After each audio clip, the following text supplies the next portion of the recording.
지난 주일에 인권주의 연합예배와 인권상 시상식이 있었어요. 오늘이 사실은 전 세계가 인권의 날로 지키는 겁니다. 온 세계가 모든 사람이 하나님 앞에서 동등한 권리와 충분히 인격적인 대우를 받아야 됩니다. 그런 것을 선언하고 기념하는 날입니다. 그래서 기독교에서도 12월 10일 직전 주일을 인권주일로 지키고 있습니다. 한국기독교교회협의회에서는 1987년부터 인권주의 연합예배를 지키고 인권상을 수여해 왔어요. 그래서 그동안 한 31년 동안 인권상 수상식을 했는데 87년, 현대 우리 한국사의 87년은 5.18 광주 항쟁과 더불어 대단히 중요한 해입니다. 왜냐하면 87년 60 민주항쟁이 있었고 그 체제가 지금까지 이어져 온 거거든요. 그 촉발점이 되었던 것이 지금 1987년이라는 영화가 개봉이 됐는지 모르겠는데 이게 박종철 고문 사건을 시작이 된 거고 그것을 통해서 60항쟁이 도화선이 됐던 건데 그 박종철 고문 사건이 사실은 탁 치니까 억하고 죽었다고 해서 그냥 묻혀질 사건인데 오연상이라는 의사가 이것은 고문치사의 가능성이 있다. 이것이 언론에 밝혀지면서 큰 사건으로 성장을 했던 거거든요. 그분을 첫 번째 NCCK의 인권상 시상을 그분한테 했어요. 그리고 한국 현대사와 더불어 굵직한 사건들의 주인공들, 보안사 민간 사찰을 흉내했던 윤석영 이건이라든지 또는 박내근 소장이라든지 미선 후순 장갑차 사건이라든지 우리가 했던 노근희 사건 그리고 쌍용자동차의 노동자들 재작년에 4.16 세월호 기록 저장소 이렇게 우리 현대사의 중요한 사건들을 한국교회가 기념하면서 수상을 해왔습니다. 올해는 지난 12월 7일 목요일날 저녁에 30일에 2017년 인권상 시상식이 있었어요. 한국기독교회관에서 있었고 그곳에서 역대 수상자 중에 윤석영 씨하고 박내군 소장 두 분이 와서 인사말도 했습니다. 박내군 소장은 지금도 살아있는 인권운동의 핵심 인물이니까 자주 봤는데 저는 윤석영 씨는 처음 봤네요. 20대 초반에 그 군인이었을 때 이 땅의 군사 정권이 민간인들을 사찰한다는 그것을 양심선언을 NCK와 와서 하면서 이것이 큰 사건이 됐었거든요. 그리고 작년 30회 때는 우리가 함께 보았던 그 최승호 PD가 MBC 해직돼가지고 자백이라는 다큐멘터리 영화를 만들어서 그것을 상영을 했는데 우리 교인들과 함께 갔었죠. 가서 저것을 보고 30회 수상자로 시상을 했습니다. 그날 저 시상식을 하는 그날 바로 MBC에서는 신임 사장을 최승호 씨로 내정을 했다는 소식이 들려와서 되게 분위기가 굉장히 고조되어 있었고요. 저는 어제 유튜브를 통해서 첫 출근한 12월 8일날 첫 출근했습니다. 그때 모든 그 직원들이 다 나와서 로비에서부터 영접을 했고 첫 번째 한 것이 신임 사장으로 첫 번째 한 것이 노조위원장과 함께 5년 전에 해직됐던 6명의 직원들을 복직시킵니다. 이것이 첫 번째 사장으로서의 사업이었고 그 다음에 14층에 있는 사장실을 직원들과 함께 올라가는 것을 영상으로 쭉 보면서 굉장히 가슴이 뿌듯한 그런 마음들을 느꼈습니다. 올해 31번째 시상식은 동양시멘트 3표 지부라고 강원도 영동지방에 있는 노조원들에게 결정을 해서 시상식을 했습니다. 저분들은 비정규직 노동자들인데 39명이 해고를 당했어요. 그래서 934일 동안 거리에서 투쟁을 했습니다. 눈이 오나 해가 찌나 너무너무나 고통스럽고 어려운 그런 과정을 거쳐서 934일 만에 정규직으로 이렇게 발령을 받는 어떻게 굉장히 놀라운 사건을 이루었습니다. 그 과정 가운데 너무너무 많이 힘들었고요. 그 사이에 NCK에서 많은 목사님과 성도들이 가서 격려하고 기도회도 해주고 때로는 어떤 목사님은 일주일 동안 막 금식도 같이 하면서 저도 가서 막 기도하고 막 그랬습니다. 그런 과정들이 그 당시에는 굉장히 어려웠지만 그런 과정들을 통해서 마침내 복직이 되고 명예를 회복하고 직장을 찾는 놀라운 역사가 일어나서 한국 교회로서는 굉장히 큰 역할을 했다, 자부심을 갖게 돼 있었습니다.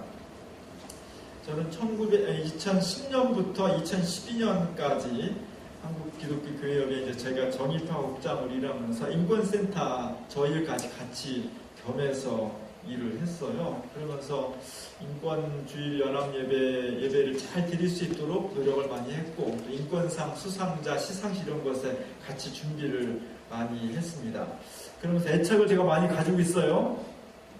저희가 1987년부터 시상식을 처음으로 전국에 찍어서 인권상 시상식을 했는데, 그게 영향을 받아서 8년 후에 1995년도에 불교에서 이제 불교 인권상을 정했습니다. 그리고 캐톨릭에서는 2011년부터 돌아가신 이동명 변호사 이름을 따서 이동명 인권상이라는 것을 시상하기 시작했어요. 그래서 한국 사회의 3대 종교가 이제 인권이 얼마나 소중한 것인가를 스스로 자각하고 한국 사회의 인권상을 수여함으로써 인권의 소중함을 종교계 쪽에 다 이렇게 인정하고 선언하는 그런 계기가 되었습니다. 우리 교회도 특별히 관계가 있습니다. 1995년도에 9번째 수상자로 누가 탔는지 아세요? 우리 교회가 만든 성남 외국인 노동자의 집이 9번째 수상자로 선정이 되어 탔습니다. 우리는 굉장히 책임감을 가지고 또 애착을 가져야 돼요. 제가 저것을 준비하면서 한 가지 아쉬운 점은, 사실 저거 상 줄 때마다 되게 어려워요. 상금도 마련해야 되고요. 사람들 모아야 되고 참 어렵습니다. 뒤늦게 출발한 불교 또 천주교는 생긴 지 얼마 안 됐지만 천주교 부자예요. 상금을 500만 원씩이나 줘요. 개신교는 처음부터 지금까지 300만 원밖에 안 되는데, 역사는 훨씬 깊고 훨씬 더 좋은 그 과정을 가지고 있음에도 불구하고 우리가 조금 어려워요, 이게.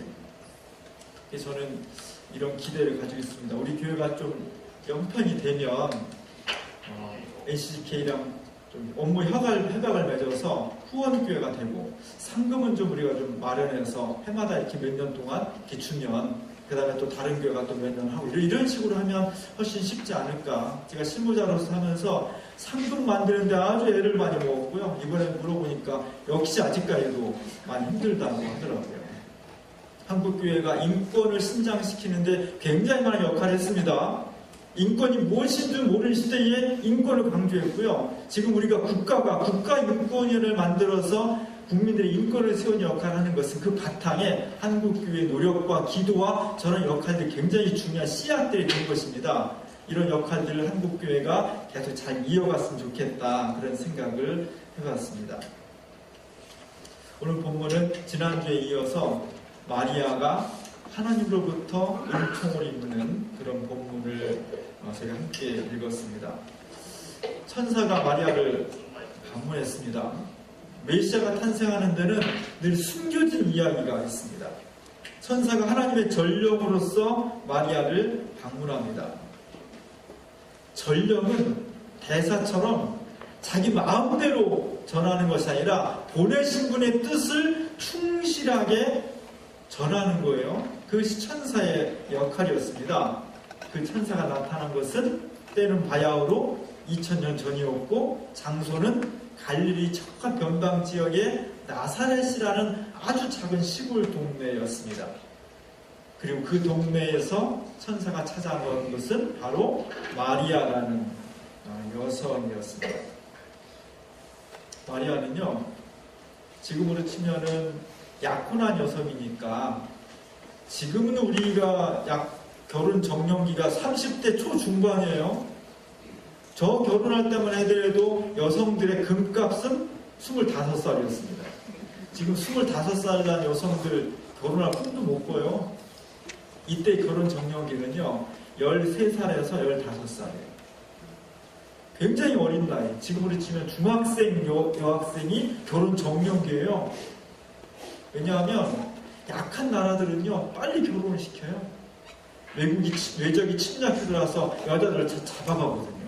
특별히 결혼 안 한 여자들을 많이 잡아가기 때문에 빨리 결혼을 시키고 또 빨리 자손을 낳고 이런 마음 때문에 조혼이 습성화되어 있습니다. 우리나라도 고려시대 때 원나라가 쳐들어와가지고요. 처음엔 조국을 바치고 그 다음에는 여자들을 바치라고 했습니다. 그래서 고려시대 왕정에서는 여성들을 어떻게 잡아가냐, 토를 안 간다고 그러니까 결혼 안 한 여성들을 다 공출해가지고 원나라를 보낸 거예요. 그러다 보니까 각 집집마다 원나라에 안 뺏기려면 빨리 결혼을 시키는 거예요. 우리나라의 조혼이 그렇게 만들어졌습니다. 사실 조혼이란 제도에 슬픈 역사가 잠재되어 있는 거예요. 마찬가지로 마리아도 정혼한 상태니까 한 13살에서 15살 정도 된 여성을 지금 요 나이대입니다. 이 장면이 수태고지죠. 천사가 와서 마리아에게 하나님의 말씀을 전하는 이 수태고지 장면은요, 너무너무 많은 화가들이 많이 그렸어요. 우리가 알고 있는 레오나르도 다빈치도 그렸고요. 그 다음에 프라 안젤리쿠라는 르네상스의 화가도 그렸고요. 그리고 한 100년 전쯤에는 가브리엘 로세티라는 사람이 너무 많은 화가가 그려서 여러분 다 보았을 거고요. 오늘 제가 주부에 실은 이 사진은 그거는 조금 뉘앙스가 달라요. 사실 영화 위대한 탄생이라는 영화에 나오는 장면인데요. 위대한 탄생은 예수님의 탄생하는 이야기를 2006년도에 영화로 만들어 개봉을 했습니다. 근데 이번에 11년 만에 재개봉을 한다고 해요. 12월 14일 날 재개봉하게 되어 있습니다. 거기에 나오는 마리아의 모습을 제가 주보에 실어봤어요. 보통 마리아는 다른 그림들에서요, 메시아의 어머니이기 때문에 굉장히 성숙한 여인으로 나와요. 그리고 굉장히 신비감을 가진 여성으로 나옵니다. 그런 거에 비하면 오늘 이 영화에 나오는 마리아는 13살에서 15살 정도의 아주 애띤 소녀의 모습으로 나와요. 성숙함은 좀 떨어지고 신비함은 좀 떨어질지 모르지만 진짜 예수님 어머니 마리아가 성경에 나오는 저 나이대에 천사를 만났다면 저런 모습이 더 리얼리티가 있는 것 같아요. 집도 그냥 평범한 집이고요. 평상시처럼 마리아가 지금 침상에 이렇게 앉아 있습니다. 뭐 화려한 것도 없고 가난한 나사렛 촌동네 침상에 그냥 햇빛 오는 쪽을 바라보고 있는 거예요. 저 어느 해쯤에 천사가 와 있겠죠. 인류를 구원할 메시아를 잉태하는 그 놀라운 소식을 지금 맞이하는 그 모습으로서는 굉장히 평범해요. 그러나 우리 일상 속에 메시아가 탄생하는 그 소식을 지금 전달해 주고 있는 겁니다. 오늘 이 마리아에게 나타나서 천사가 전해준 소식은 한마디로 은혜라는 거예요. 29절 30절에 보면 천사가 마리아에게 이렇게 전달해 주고 있습니다. 소리로 같이 한번 읽어보겠습니다. 시작. 은혜를 받은 자여 평안할지어다. 주께서 너와 함께 하시구나. 마리아여 무서워하지 말라. 내가 하나님께 은혜를 입었느니라. 깜짝 놀라운 소식을 가지고 지금 천사가 마리아에게 찾아와서 소식을 전해주는데 평안하라. 하나님께서 너에게 은혜를 베풀어 주실 것이다. 이런 소식을 지금 전해주고 있는 겁니다. 근데 사실 결과적으로 보면 이 말씀은 평안과 은총을 전해주었지만 사실은 마리아에게는 평안이 아니라 풍지폭발을 일으키는 소식이었던 거예요. 사실 마리아는 지금 평안합니다. 오히려 평안한 거예요. 정혼을 했고 시간이 지나서 결혼 날짜가 다가오면 사랑하는 요셉과 결혼식을 올리고 평안한 가정을 이루고 축복 속에 사람의 은총을 입고 아이도 낳고 알콩달콩 살아갈 그런 마음을 가지고 있는 거예요. 근데 우리 천사가 그러한 마리아한테 와서 평안해, 너 은혜를 받았어. 사실 이런 소식을 전했지만 사실 그 내용은 평안이 아니라 풍지평판을 일으킨 거예요. 왜냐하면 그 소식은 너 임신했어. 그 얘기니까.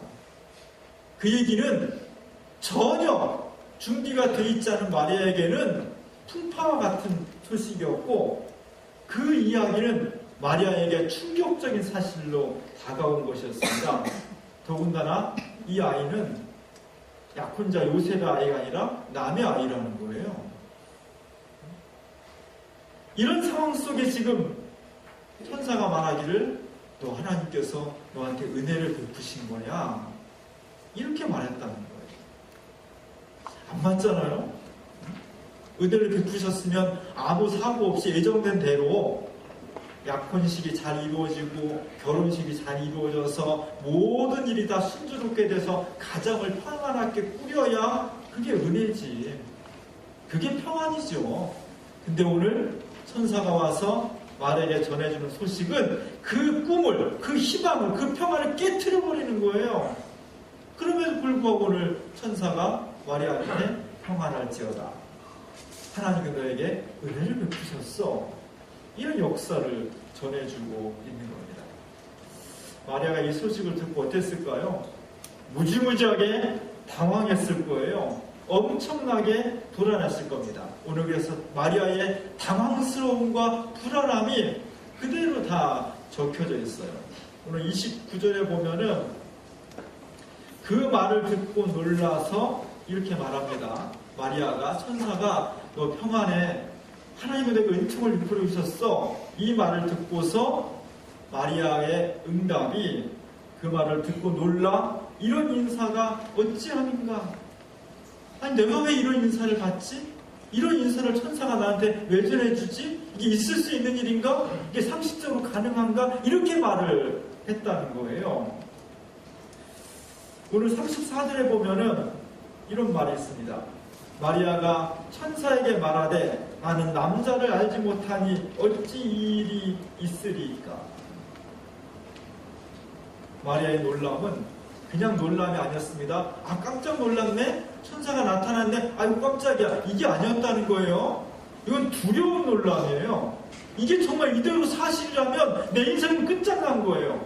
왜냐하면 나는 남자를 알지 못하는데 그 당시에 과학이 발전하지 않았고 의학이 발전하지 않았다 하더라도 사람이 임신을 하고 잉태를 한다는 것은 남자와 동침을 했을 때 가능한 것인데 자기는 전혀 그러지 않았는데 그리고 자기는 지금 결혼할 사람이 있어서 그가 정혼을 한 상태인데 그 전에 너 임신했어. 이 말은 엄청난 충격이었다는 거예요. 자신의 인생이 파국으로 치달을 수밖에 없는 끔찍한 상황의 소식을 듣게 되었다는 겁니다. 이건 가능하지 않습니다. 이것은 있을 수 없는 일입니다. 이렇게 지금 항변을 하고 있는 거예요. 사실 천사가 생각해도 있을 수 없는 일이죠. 이거 이래서는 안 되는 거죠. 그러나 천사는 그 전령을 바꿀 수가 없습니다. 왜냐하면 천사는 하나님께서 맡기신 말을 그대로 전할 수밖에 없기 때문이에요. 중요한 것은 마리아의 믿음입니다. 도저히 납득할 수가 없어. 아무리 생각을 해도 천사가 와서 전해준 일을 수용할 수가 없는 거예요. 이것이 그대로 이루어진다면 자신은 물론이고 자신의 가정과 그다음에 남편 요셉과 모든 것들이 다 파국이에요. 죽음입니다. 이 상황을 받아들일 수가 없는 거예요. 이해도 안 되고 납득할 수도 없고 받아들일 수도 없는 현실이 지금 마리아의 인생 앞에 너무나 뚜렷하게 다가온 겁니다. 여기서 마리아의 태도가 중요한 거예요.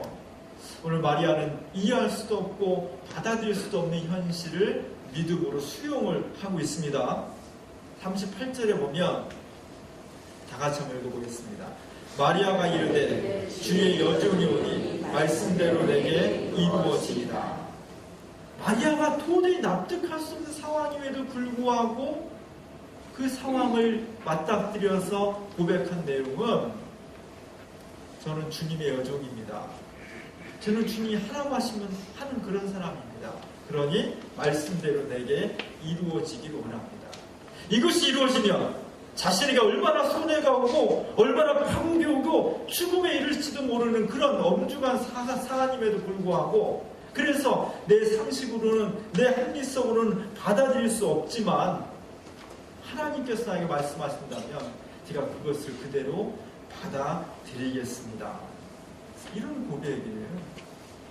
이게 위대한 겁니다.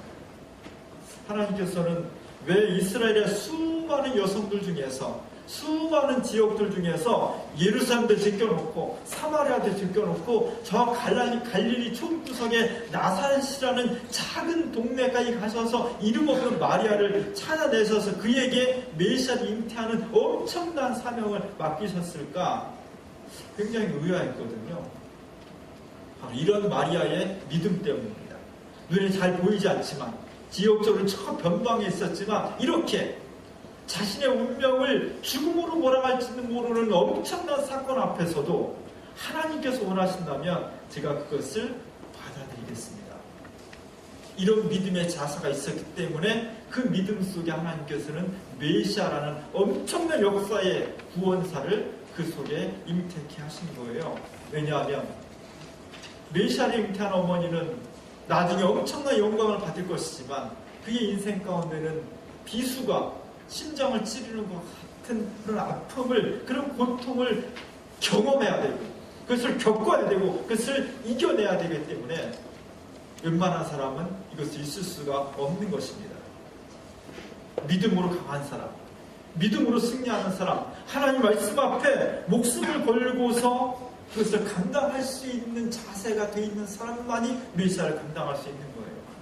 오늘 하나님께서 그 당시에 수많은 여성들 중에 아주 앳된 소녀이지만, 지역적으로는 저 변방 총구석이지만 아무것도 내세울 것이 없는 여성이지만 마리아를 찾아내서 이 엄청난 사역을 맡긴 것은 딱 한 가지, 그가 가지고 있는 믿음의 자세 때문입니다. 이 어려움 속에서 마리아는 메시아를 자기의 삶 속으로 수용했기 때문에 인류 역사상 가장 위대한 여성, 가장 거룩한 여성, 가장 성스러운 여성의 칭송을 받을 수 있게 된 것입니다. 이것이 하나님의 은혜예요.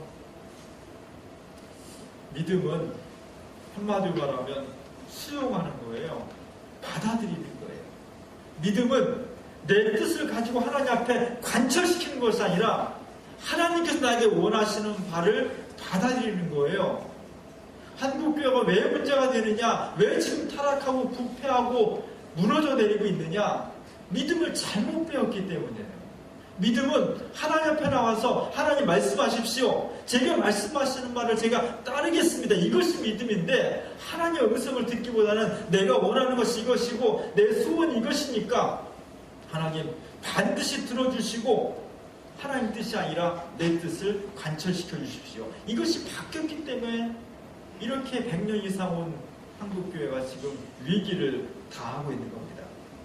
하나님의 뜻이라면, 하나님이 원하시는 것이라면 내 뜻에 맞지 않고 내가 이해할 수 없어도 받아들이는 것이 믿음의 가장 중요한 요소예요. 이런 요소이기 때문에 오늘날 똑똑한 지식인들, 이성주의자들, 합리주의자들은 기독교 복음을 받아들일 수가 없는 거예요. 그래서 많은 사람이 교회를 떠나갔습니다. 믿음은 하나님의 뜻을 수용하는 거예요. 아브라함이 어느 날 갑자기 너 집을 떠나서 내가 지시하는 곳으로 가, 받아들일 수 없죠. 그러나 받아들였다는 겁니다. 약속의 우선은 이삭을 너 나한테 바쳐, 도저히 이성적으로 납득할 수가 없습니다. 그럼에도 불구하고 받아들였다는 거예요. 이것이 믿음이에요. 예수 그리스도에게 겟세마네 동산에서 하나님, 저에게 다가오는 죽음의 자를 제가 피할 수 있으면 좋겠습니다. 자를 좀 다른 데로 돌려주시면 좋겠습니다. 그것이 솔직한 거예요. 그러나 하나님 뜻이라면 제가 받겠습니다. 이것이 믿음의 원형인 겁니다. 오늘 우리에게 주님께서 이 믿음을 원하고 있습니다. 오늘 마리아가 은혜를 입었다는 것은 그 믿음으로 도저히 수용할 수 없는 메시아의 임신을, 잉태를 그 믿음으로 받아들였을 때 새로운 구원의 역사와 인생이 펼쳐질 수 있었다는 것입니다. 오늘 그 말씀을 받아들일 때 마리아가 고백한 것은 하나님 말씀대로 내게 이루어지이다. 이것이었습니다. 하나님 말씀대로 내게 이루어지이다. 오늘은 세계교회 전체가 지키는 성서주일이에요. 세계교회는 대림절 두 번째 주일을 성서주의를 지키고 있습니다. 왜냐하면 말씀이 육신에 대해서 나타난 사건이 성탄인데 대림절은 그 성탄을 기다리는 거예요. 준비하고 기다리는 거예요. 그래서 대림절 두 번째 주일을 성서주일로 지키고 있습니다. 하나님의 말씀은 그냥 흩어지는 말씀이 아니라 없는 것도 있게 만드는 창조의 말씀이고요. 하나님의 말씀은 지금 우리 가운데 보이지 않는 하나님 우리 가운데 임재하시는 모습이에요. 풀은 마르고 꽃은 떨어지지만 영원히 변치 않는 것이 하나님의 말씀입니다. 오늘날 물질이 풍성하고 이성이 갈수록 이 세상이 주의라고 선언하지만 하나님의 말씀이 우리 가운데 살아 움직일 때 우리가 진짜 구원에 이를 수 있다는 것이 우리의 고백이고 기독교 신앙의 중심입니다. 오늘 한국교회가 말씀을 잃어버리고 있어요. 프로그램은 좋은 게 많고 교양은 넘치지만 정말 세상을 창조하고 육신이 돼서 오셔서 우리를 구원하시는 그리스도의 말씀이 이 땅에 있고 사라지고 있습니다. 중요한 시기에 다시 말씀을 회복해야 돼요. 다시 말씀을 우리 가운데에서 부흥시키고 다시 말씀 가운데 바로 서고자 하는 노력이 우리 가운데 있어야 돼요. 특별히 이러한 말씀이 사그러지는 시대에 한국교회의 수많은 이단들이 우리를 위협하고 있습니다. 눈만 떠서 보면 우리 주변에 이단들이 너무 많아요. 멀리 있다고 생각하지 않고 가까운 곳에 우리 주변에 너무나 많이 있습니다. 수많은 사람들이 이단들이 넘어가고 있고요. 특별히 경제적으로 어려운 사람들, 마음에 상처 입은 사람들, 마음이 심란한 사람들, 이런 사람들한테 우연을 가장해서 접근해가지고 많이 빼어가고 있어요. 정신 바짝 차려야 돼요. 정말 우리가 깨워서 기도하고 말씀 가운데 서지 않으면 우리가 유혹에 넘어가는 겁니다. 그리고 그 사람들을 데리고 와서 성경 공부를 시켜요. 성경은요, 수천 년의 기간 동안에 수많은 사람들에 의해서 입으로 전해져 내오고 다시 문자로 되고 성경으로 정해지고 많은 역사와 과정이 있어요. 그래서 이것을 정말 전문적으로 연구하고 공부해서 해석하지 않으면 이 성경에 사람 죽이라는 말을 끄집어낼 수도 있어요. 생명을 살리는 말씀에 사람을 죽이는 말씀이 될 수도 있습니다. 되게 조심해야 돼요. 그런데 이단들은 몇 가지만 딱 끄집어가지고 그것을 잘 엮어서 유혹을 해서 많은 사람들이 넘어가고 있어요. 이런 시대일수록 정말 하나님의 말씀을 다시 부흥시켜야 돼요. 다시 일으켜 세우고 그 말씀 속에 있는 생명의 말씀들을 새롭게 우리가 세워나갈 때만 우리도 살리고 시대도 살릴 수가 있는 거예요. 새해를 맞이하고 있는데 우리 기장총회는 9월달에 시작되거든요. 새로운 총회의 주제가 말씀으로 새로워지는 교회예요. 말씀으로 새로워지는 교회. 우리 교회 내년 표어가 저렇습니다. 똑같아요. 우리 기장교회 전체랑 말씀으로 새로워지는 교회. 말씀을 통해서 새롭게 우리 자신을 세우고 그 말씀대로 제게 이루어지다라는 이 마리아의 고백이 우리의 삶과 교회 속에서 이루어질 때 새 역사가 출발하는 겁니다. 내년도 제가 목회를 교회 운영을 구상하면서 몇 가지 포인트가 있어요. 그 중에 가장 중요한 것 중에 하나가 성경 공부입니다. 어떻게 성경 공부를 해야 돼요?